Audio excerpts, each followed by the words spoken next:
Hello, welcome or welcome back. My name is Dee and this is Dee's Reading Lounge, where I'm sharing my love for reading at my own pace. So in this video, I am going to be sharing the 25 fiction books that I want to get read in 2025. So about a week and a half ago, I did make a video sharing 7 or 8 nonfiction books that were highly on my anticipated to read list in 2025. If you have not watched that video and you're just interested, I will link it above. And I wasn't going to make this video just because of the hassle of getting all the books off the shelf and things like that. And I was just questioning whether I was going to read the books.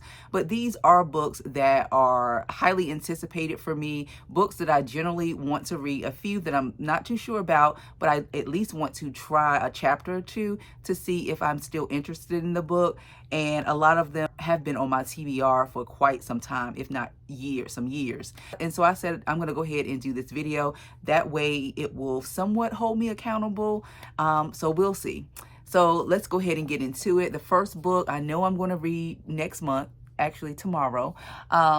I'm not going to start it tomorrow, but in February, this is going to be on my TBR. This is The Yellow Wife by Sadiqa Johnson. I won't go into details about this. I'm probably the only person at this point who have not read this book. I've had it for a few months, maybe 3 or 4 months now. And I have several books by her that I want to get read. This is one of the authors that I do want to get into in 2025, starting with this book right here. And so that's The Yellow Wife.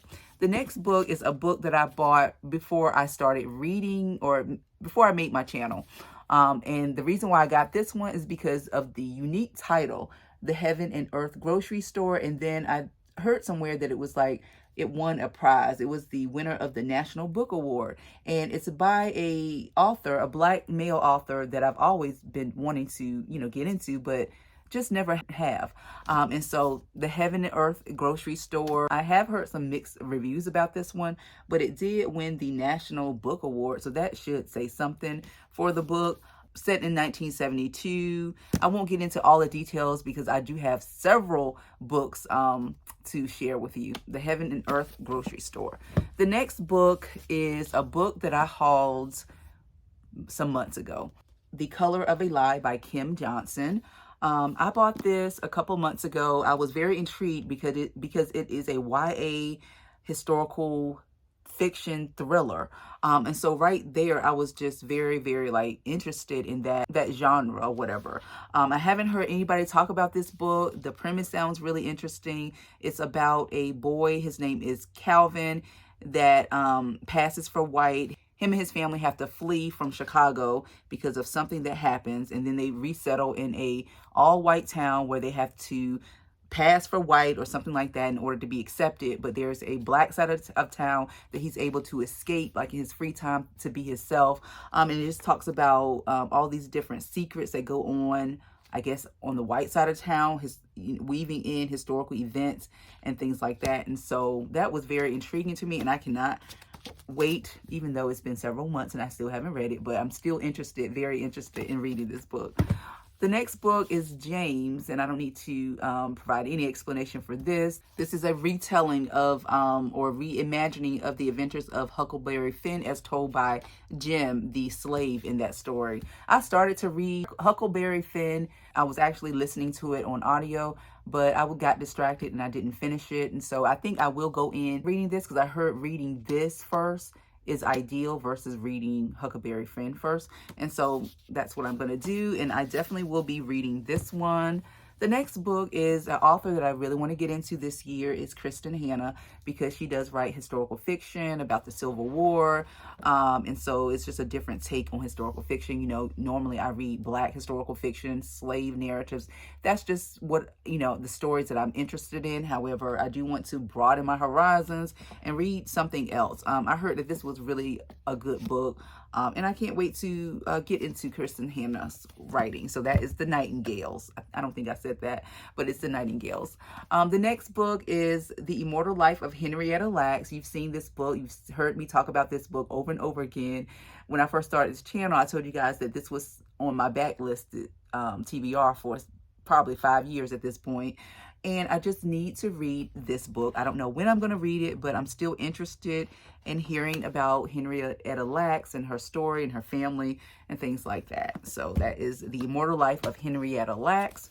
The next book is An American Marriage by Tiara Jones. This came out several years ago. I think I did buy it exactly when it came out, 2018 or something like that. And it's about a married couple. The husband gets falsely accused, I believe, of a crime, and he goes to jail, and how those circumstances shape their marriage and their relationships with him being behind bars. And so I really do want to get into this one soon, because I have had this one for way too long and I just need to read it. The next book is Chimamanda Ngozi Adichie's novel Americana, and this one has been on my backlisted TBR as well.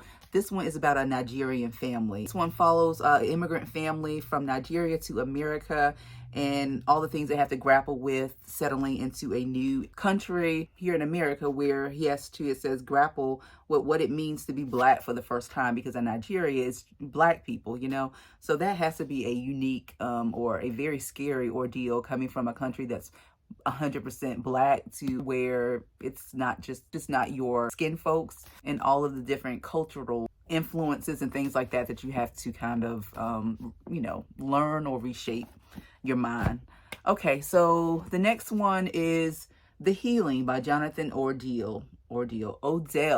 I've had this one for quite some time, and this one is a historical fiction too. It says plantation mistress Amanda Satterfield's intense grief over losing her daughter crosses the line into madness when she takes a newborn slave as her own and names the child Granada.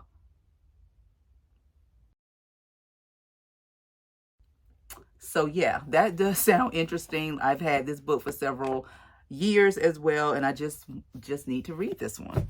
The next one is a very short book. No reason why I should not be reading this one soon, because it's only like a little over 200 pages. This one is The Middle Passage by Charles Johnson. It is a contemporary fiction.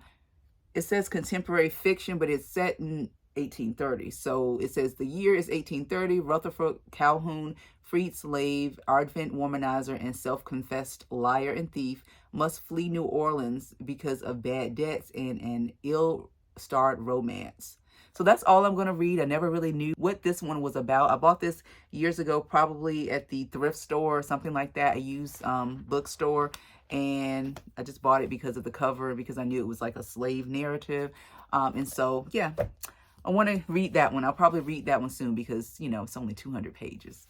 The next one is it has been highly anticipated. For some reason, I have been pushing this one back, like just pushing it back, not picking it up to read. And I don't know why, because I've heard good things about this. It's Stay With Me by Ayobami Adebayo. And I've talked about this one before, so I won't get into it, but the cover is beautiful. It's a Nigerian writer or African writer about a marriage where the woman wants to have a child and she can't have a child, and the husband does something crazy. Yeah, so I really want to read that and see what that one's all about. The next one is The Darkest Child by Dolores Phillips. And right before doing this video, I actually was reading about Dolores Phillips because I hadn't heard or seen any other books by her. And then I realized that she passed away in 2014. So that's unfortunate. And she was in the midst, I guess, before she passed away, of writing a sequel to this book of some sort. And so The Darkest Child says it all. I don't need to go into it. And so I just need to read that one, but that is definitely a heavy one. This one is a heavy one too. The Perfect Peace or Perfect Peace by Daniel Black. I've talked about this one several times. I'm probably the only one at this point has not read these books, and I just want to read it. The next one is Razor Blade Tears by S.A. Cosby. So this one is probably the one I should have started with S.A. I started with All Sinners Bleed, and that book was just okay for me. It wasn't my favorite. And so I'm hoping I'm going to, love this one. And this one's going to do it for me, because I really do want to like the author as a writer, because he's from my hometown, Virginia. And so that's Razor Blade Tears. And so, that's a popular one. So you probably know what that book is about. And so the next kind of set of books I'm going to be showing are books that I bought because I was interested in the premise of the book. And I do like to read different books, not just popular books. but then again, sometimes, you know, books like this tend to lose your interest because there's so many other books that's being recommended, or you're being influenced, I guess. Influence would be the right word. But I love the premise of this. It's like a all women's like mob. And I want to prioritize this because this is probably one of the books that I probably will push off and never read, and it's probably a good book. And so I want to be intentional and read this one because I did pay full price for this one at Barnes and Noble. And that's Queens, I didn't even tell you the title, Queens of London by Heather Webb. And so the next book, same type of thing, An American Beauty. This is a novel of the Gilded Age, and I got this book because of the Gilded Age. I love Victorian historical stories. I just do. I love watching those on TV. And, you know, there's always some drama going on with Victorian stories and things like that.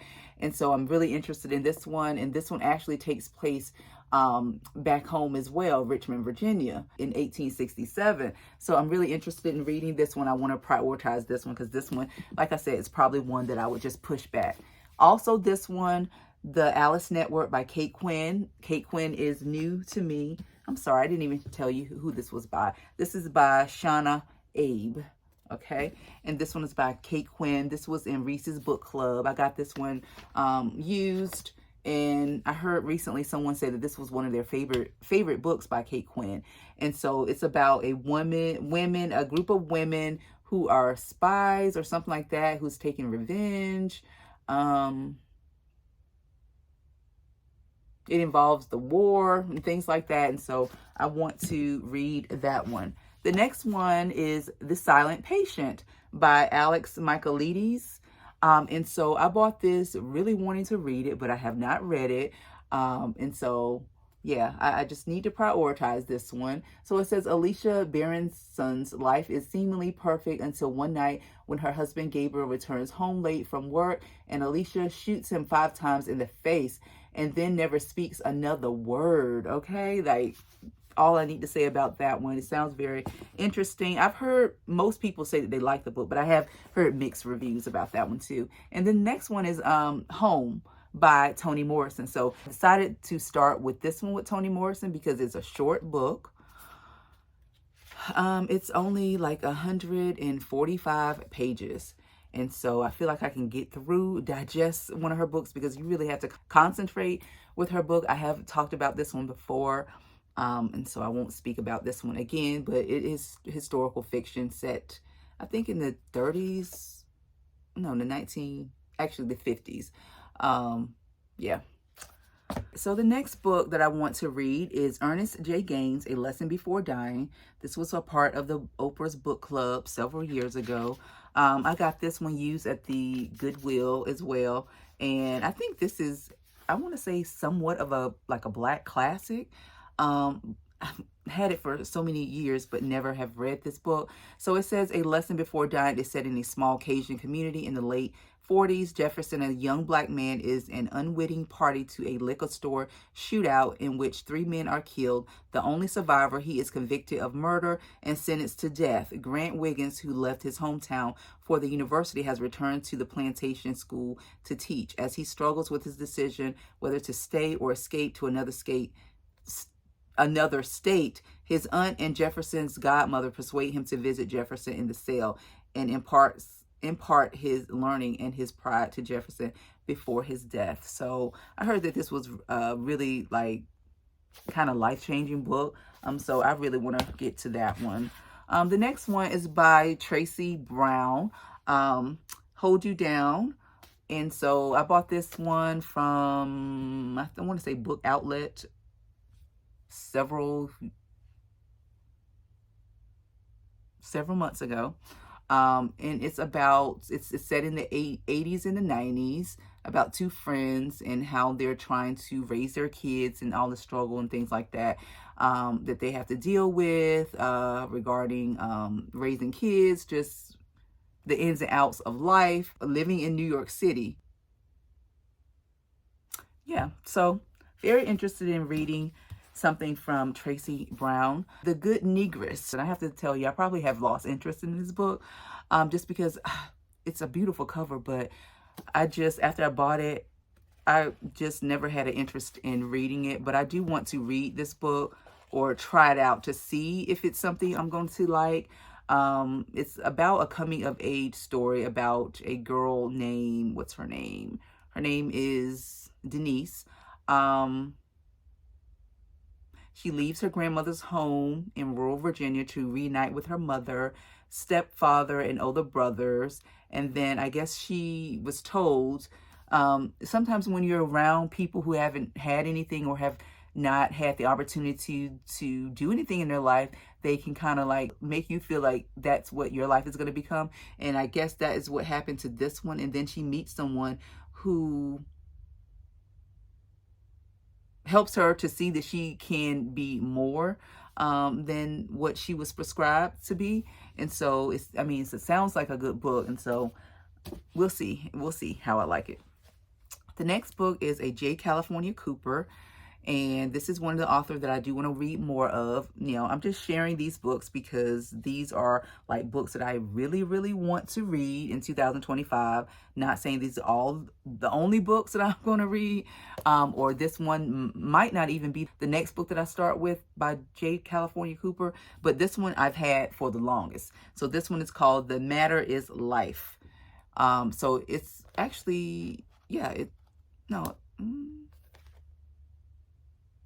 So these are short stories. So it says these stories are jazzy, clubby, folksy, small towny, populist, perky, and if you don't like them, you must be in absolute unshakable mood. You must be in an absolutely unshakable mood. And that is how she writes her characters, her stories about folksy, jazzy, small town, rural black folks, and you know how they lead their lives. And that's one thing I like about her book, one book that I read from her. But yeah, can't wait to read this one, The Matter is Life by J. California Cooper. Okay, so I'm down to 2 books. The next one is one of these books that I probably will just push off if I don't prioritize it, because I don't hear anybody talking about this author, Ellen Hildebrand, and it's called The Identicals. So I've seen several of this author's work. She's very popular in the book world, I guess, but not a whole lot of people like on YouTube and online talk about her books. And the premise sounded really good about these 2 twins, Harper and Tabitha. After not speaking for more than a decade, Harper and Tabitha switch islands and live in lives to save what's left of their splintered family.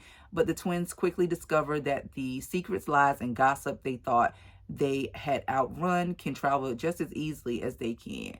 Will the twins end their sibling rivalry once and for all? And so it's that twins sibling rivalry story where they switch lives, and you know, we'll see if they're able to mend, you know, their differences. And so this is probably a book that I will prioritize in the summer just because of the cover.